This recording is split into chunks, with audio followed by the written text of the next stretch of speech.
Maybe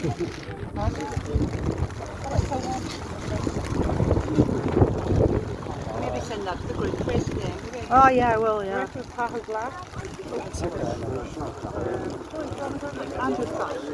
Oh yeah, no.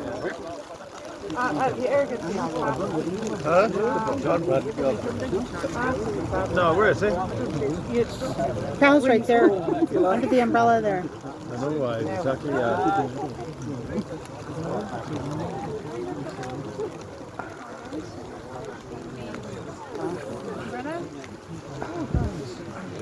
You get the few shots,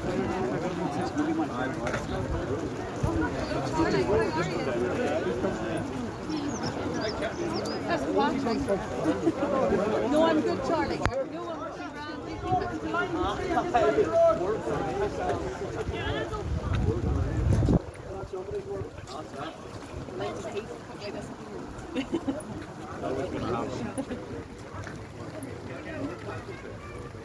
Tighten it into one side of the road.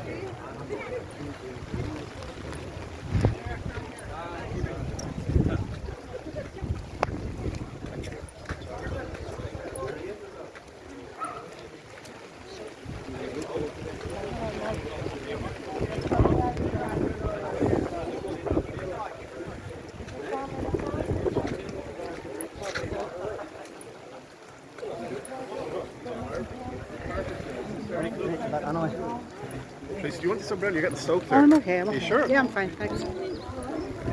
You okay? Yeah, I'm good. You love this, you love your history. This is important history. Is that Owen? Adam. Adam. Sorry, Adam. Adam. I think Owen's Adele's son, right? Owen's Adele's son, is he? I think so, I'm not quite sure.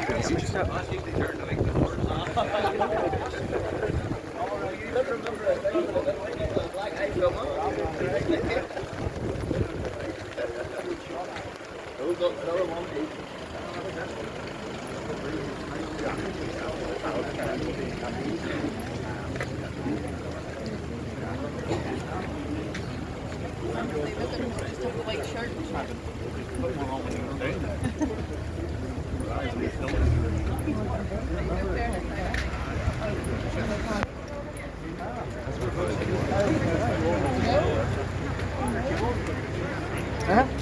Probably a bit more effective as a second part.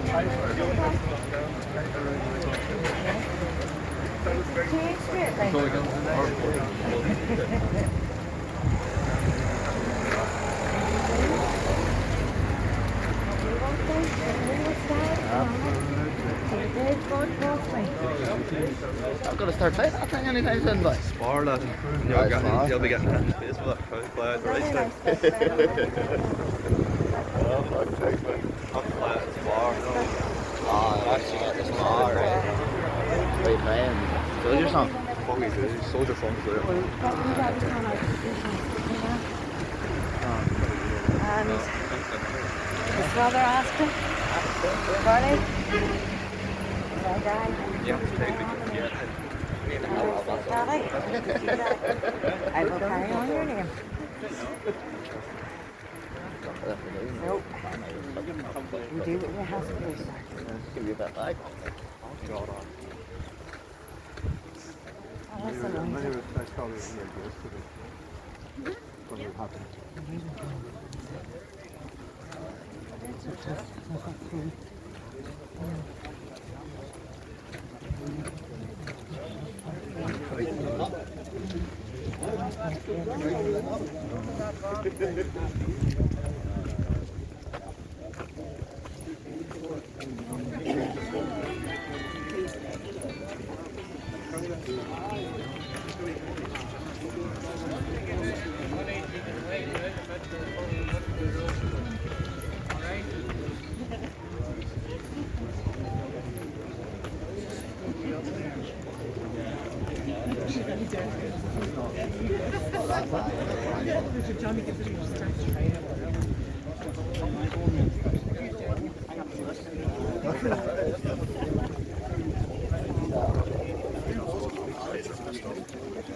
Yeah. We didn't even have to run.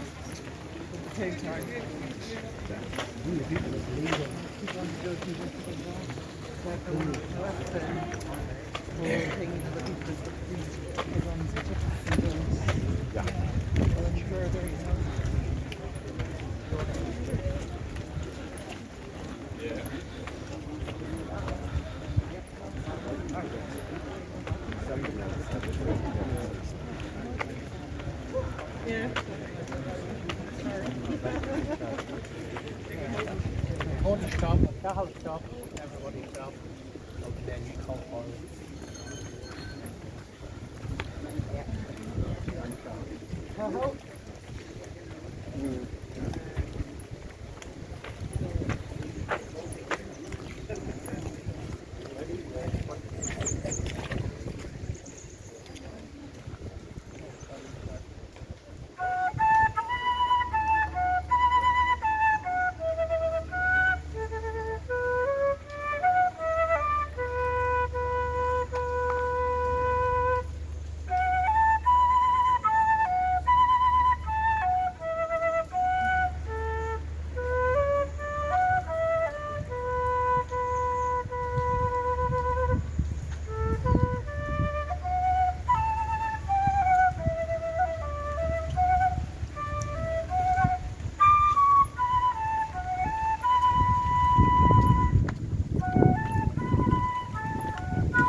Right here, and the people of the east down the footpath, and I call them down to the east, and within the east, especially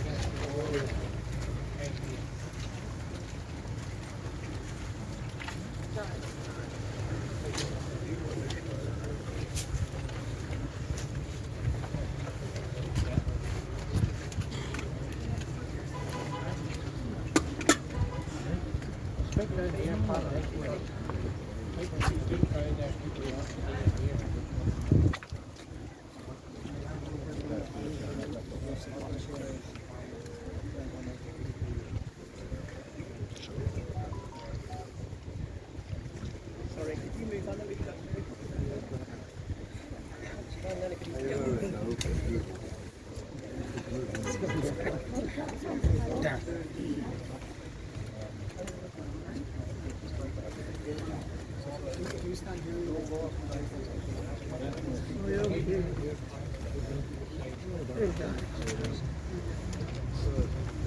Is everybody here okay?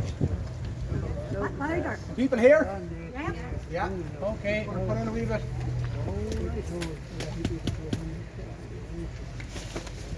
Right. Ladies and gentlemen, can I thank you all for turning up today in such a big number. It's a credit to you all. And it brings great comfort to the three families. So you're all present here today. We've got people here today from Dublin, Donegal and America who came especially today for this. So on their behalf, thank you. Our main speaker today is Pat Sheehan. Now Pat was an IRA political prisoner.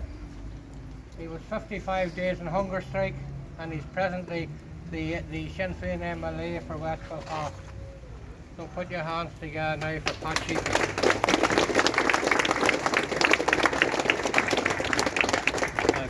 Gormai agov agus bhailam a bhuigas a ghfuil Olibhear agus Ciarán as an choirí le teach pon Lord and seo an you. It's more an honour to a bheith Lord ag Cumrú ar bí ar son Oakley a fuair bás le linn na Kiblinse. It's an honour for me as a former IRA volunteer to speak at any commemoration in memory of comrades who lost their lives during the long struggle and conflict for Irish freedom. And we're here 100 years after the murder of John Gore, who was 22, John Hill, who was 30, and James McAllister, who was 18 years of age. 1922 was a turbulent time across Ireland. The previous May 1921 saw the Government of Ireland Act coming into force, establishing the sectarian six-county state. This ran contrary to the democratically expressed will of the Irish people at the preceding general election in 1918, which returned a resounding victory in support of Sinn Fein and the Irish Republic. It was, of course, designed to put in place a permanent unionist majority in this part of Ireland. In the 3 months that followed the establishment of the unionist state, by August 1921, numbers of volunteers in the Antrim Brigade covering North Antrim and the Glens doubled. And this was indicative of the opposition to partition from the people of the Glens. That December 1921, the Anglo-Irish Treaty was signed under the threat from the British Cabinet of immediate and terrible war. And this looked like a further consolidation of partition. And it'll surprise very few people here to point out in 1922, only a year after the carving out of the six-county statelet, that the Glens of Antrim was surrounded by hostile unionist areas. And notwithstanding these challenges, the IRA in the Glens and North Antrim set out to resist partition and the sectarian unionist regime. It carried out a number of operations in May 1922, which included attacks on barracks in Martinstown, Ballycastle and here in Cushendall, among others. In response, these specials poured into the Glens and North Antrim from surrounding areas, which made it incredibly difficult and dangerous for those opposed to the unionist state. On the 24th of May, 2 volunteers of C Company, at the end of a reconnaissance operation on the Glen Road in Glenariff, were come upon by a B Special patrol. A firefight ensued and Patrick McVeigh and Charles McAllister were brutally killed. Volunteer Patrick McVeigh was found with a large bullet hole at the back of his head, and volunteer Charlie McAllister had a bayonet wound from the waist to the top of his stomach. And this was an indication of the brutality with which the unionist regime and their armed forces were intent on responding to those who rejected the undemocratic and sectarian state. 4 weeks later, the people of the Glen suffered further at the hands of the B Specials. On Friday, the 23rd of June 1922, 3 young Glensmen were brutally murdered by these forces of the Unionist state, accompanied by members of the Green Hordes British Regiment. As well as an attempt to suppress and subjugate the nationalist and republican community in the Glens, it's now accepted the murders were in retaliation for the assassination in London the previous day of Sir Henry Wilson. And all 3 men, while volunteers in B and C companies of the 3rd Northern Division of the IRA, were unarmed and not actively operating. James McAllister was arrested in Glenariff and brought into Cushendall, where he was taken from the military tender and shot in the laneway here behind us. John Gore was behind the shop counter when the Specials entered the shop, asking, "Is anyone here?" John stood up with his hands in the air and was immediately shot dead. John Hill, who at this time was in the kitchen at the back of the shop, being held captive by another B Special. The Special who minutes before had shot John Gore, grabbed young Hill by the arm, and as he pushed him out the door onto the laneway, he was heard telling John Hill to say his prayers. The Special pushed John up to the back of MacMullin's yard, where young James McAllister lay dead, and he was murdered in the same brutal way. 3 men murdered in cold blood by the forces of the fledgling Unionist state.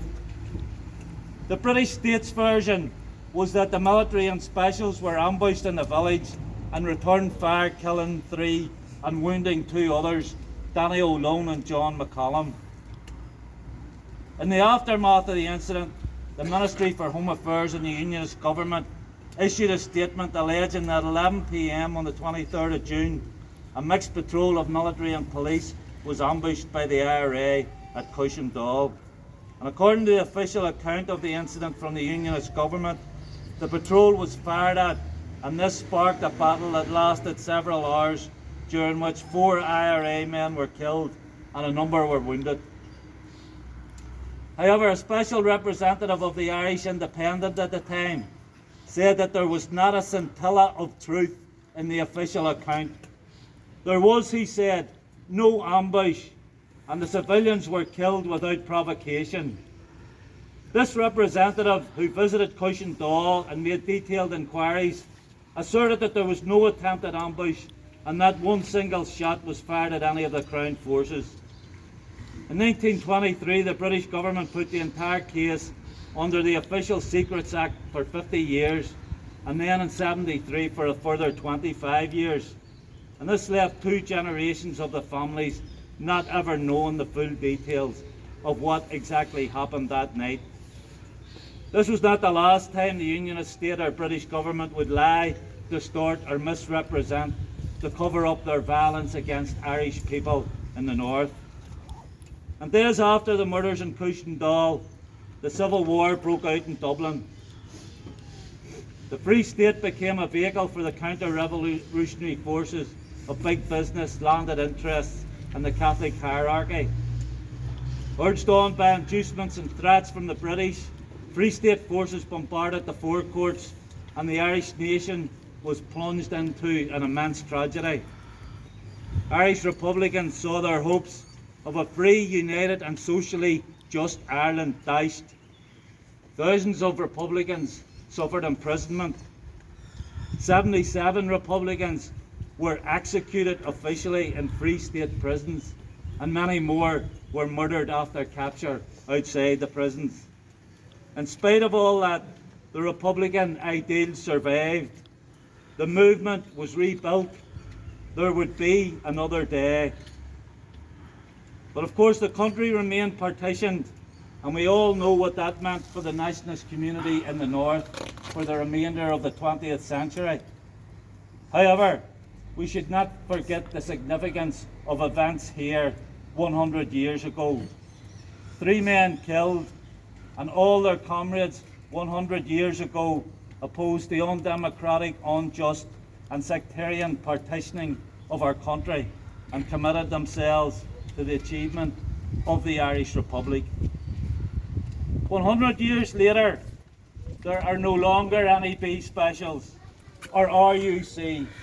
The Stormont Unionist regime is gone and the Orange State is gone, and good riddance to them all. In 1922, John Gore, John Hill and James McAllister had an idea that there could be a new, free and independent Ireland. Despite the fact that these volunteers lost their lives, the idea never died. Aclarja, there is nothing as powerful as an idea whose time has come. The time for a new Ireland based on equality and justice and free from British government interference has come. It has come now. Today, people from all backgrounds are contemplating their future and planning for change. That change is happening before our eyes. Sinn Fein is now the biggest party in the north, and Michelle O'Neill, the First Minister designate. That was never supposed to happen in this state. The debate about a new Ireland is mainstream and centre stage. Change will come, but not just by chance. We must make it happen, and I appeal to everyone here to become involved in this process of change. But the politics are for tomorrow. Today we have come together here to remember and pay tribute to volunteers John Gore, John Hill and James McAllister. They knew the risk they were taking when they joined the IRA, but still took that courageous decision. They were all young men with their lives in front of them. Young men who loved their families and were loved in return. No doubt they laughed and cried like all of us do when we experience happiness or sadness in our lives. They were proud clansmen and valued members of this community. As Fursiad Bass or Son Saoirse, agus ar Son Muncher na Haran.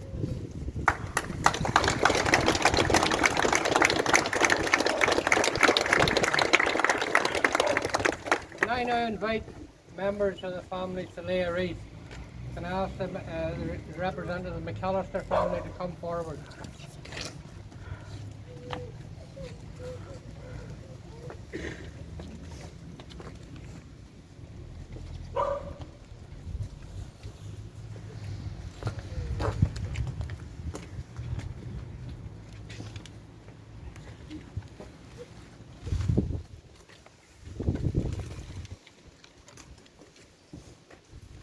Gore family.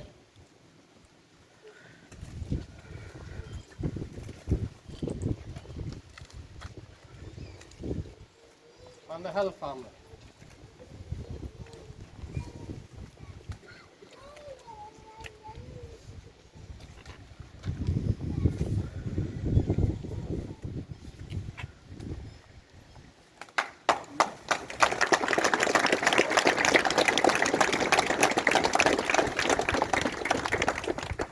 As chairman of the East Antrim National Graves, just say a few words to you all today. First of all, thank you all for being here, and the families as well. We are here today because of what happened 100 years ago on this very spot. And this shop here, inside that shop door on the left hand side is where John Gore was brutally murdered.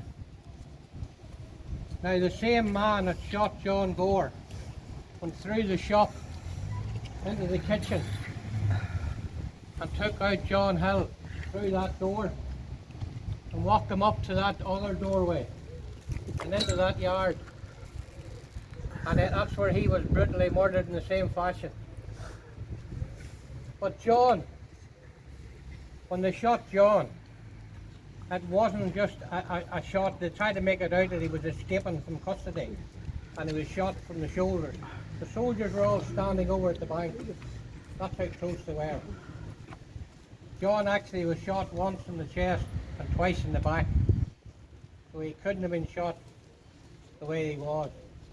And young James McAllister was sitting in the tender in High Street, and he was brought down from High Street up here to the doorway up there, and he was shot through the mouth. And the doctor's report on his body said he was unrecognisable. He was left lying half in, half out of the doorway. He was lying in his stomach. So they had to step over him to get into the yard. It was brutal. Now, a lot of people wondered why it happened at that time. And it's after years of looking into this whole case and researching it all, there can be only one reason for it, is that the Glens, they could not combat the IRA and the Glens at that time. The Northern Offensive started on the 19th of May, and the Glens played a pivotal part in the Northern Offensive. The bank here was destroyed. Cushendall, Glenmona was destroyed. Several other places were attacked. And the only way that they could try and combat, this is what they were trying to do, was install fear into the community. And that's why this patrol is A specials. They weren't B specials, they were A specials. They came into the village that night with the army, and the army was sent in to cover them. And then the A specials set about doing what they done best, was murder and mayhem. And that's what they tried to do, to install fear. It didn't work. Even with the 3 young men were murdered, the families, the community stood together. And there was over 40 people made statements to the inquiry, and not one of them broke rank. They all stood together on it. No matter what they threw at them, they stood together. And I think that showed the courage and the resolve of the people of this area here.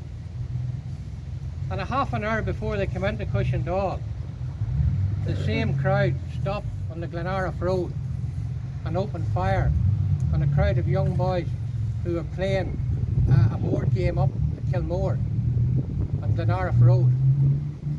And it was the grace of God that nobody was killed there either. Over 120 cartridges were produced at the inquiry that were actually picked up, that were, the bullets were fired that night at them. Afterwards, they carried out a reign of terror here in the village, raiding houses, doing all, hoping to get something that would prove that what they'd done was justified. But nothing was found. And here's a funny thing about it all. At the inquiry, the army said it was half an hour after the shooting stopped that the bodies were searched, and nothing was found on them, which they said was very strange. And the commander on the night blamed the women of Cushendall for taking everything out of the pockets of the dead men, taking their guns away and all relevant information out of their pockets. Blamed the women, not the men. So they were throwing a wide net right through. But I have written a book about this happening on behalf of the National Grave. And all profits of the book are going to the National Grave, the Belfast Grave. So the book will be out in about 3 weeks' time. And it tells you exactly what happened in detail and every part on the night and afterwards. And even gives you a picture of what happened before. Because believe me, this wasn't a random attack. This attack was well planned, well put together, and it was thought out, because that unit of A specials that came in that night was disbanded immediately after that night. They went back to their own areas.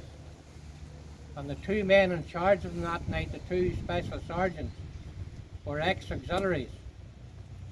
And for those who knew what the auxiliaries were like, they were worse than the Black and Tans when they were here.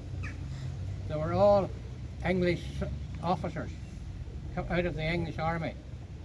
and that's how they got their jobs here. And they were in charge of them. But there was other things happened that night, and you read about it in the book. But I just want to, anybody that wants to know any more about the night, come and see me after today. But today is all about standing with the families. The Hill family, the Gore family and the McAllister family. And I've been talking to Cahir here for a long time, Mary. And the father can't be here today. Charlie's very ill today, and Charlie has been at the forefront of all this here for a number of years. And we send Charlie our best wishes for that. But the families all had to stand together. The families were left to cover the costs of the funeral. They were left to cover the costs of the court cases. The courts turned against them. The High Court Judge, Judge Henry, was the first Catholic to stand as a unionist candidate in any elections here. And that shows you what you were up against. He turned them down for everything.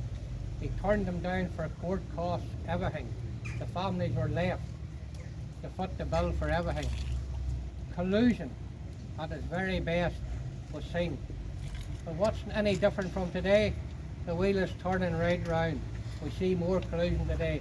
Families are still fighting today for their loved ones to get the truth of what happened. This case here, we're not celebrating, we're remembering 100 years ago. But in fact, this case here is only 27 years old. Because when the Official Secrets Act was up in 98, we're 24 years old. We're in 2022, so we're only 24 years since the public knew anything about it, before the families knew anything about it. And even I can guarantee that the families, when they read the book, will find out things in the books they've never heard before. But in finishing up, in my research into the whole thing, and we've researched it in Belfast, we've researched it in London. Actually, we got more interesting stuff out of London than we did out of Belfast. There's 32 boxes of files still not open from 1922, 1923. Still not open. And I believe in those boxes. Now, the head man that night of the A Specials got promoted to a rank equivalent today of a head constable. The lieutenant who was in charge of the army tender at the bank that night, who done all the shooting, he got promoted to captain. And the overall commander of the Green Hordes that night, he got sent to India. He got promoted to India, a soft posting to India, out of the road. So it just shows you. But anyway, folks, thank you for everything you have, what you've done today. You've really done yourselves proud, done the Glens proud, and we've stood with the family. Thank you.